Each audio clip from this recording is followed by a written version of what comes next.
Nous sommes en présence de Philippe Antoine, qui est journaliste de la télévision belge. Bonjour. Bonjour. La question qui nous vient à l'idée est de savoir pourquoi est-ce que les médias belges s'intéressent à l'initiative Minder.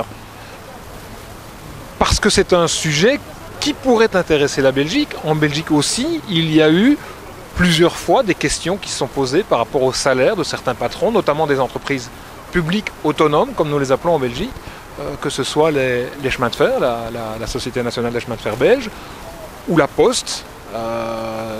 Les patrons qui sont là ont un salaire confortable. Il y a eu des précédents avec ce qu'on appelle les parachutes dorés.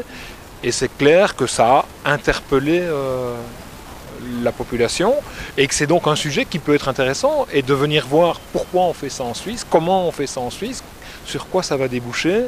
On a estimé que c'était un sujet interpellant et intéressant. Est-ce que les résultats, par exemple, de cette initiative peuvent avoir un intérêt ou alors un impact au sein de la population en Belgique? C'est impossible à dire, mais peut-être que ça va susciter aussi en Belgique des interrogations et que peut-être qu'en Belgique on va se dire tiens, ce qu'ont fait les Suisses, peut-être est-ce transposable à l'échelle belge, peut-être faut-il réfléchir à aménager quelque chose comme ça. Donc je ne peux pas vous le garantir, mais peut-être. En tout cas, l'idée c'est de montrer au public belge qu'en Suisse on a réfléchi et qu'il y a une initiative qui est arrivée. Alors c'est toujours intéressant aussi d'expliquer le phénomène des initiatives. Par rapport aux Suisses, ça paraît simple et normal et évident. En Belgique, une initiative, on ne sait pas ce que c'est.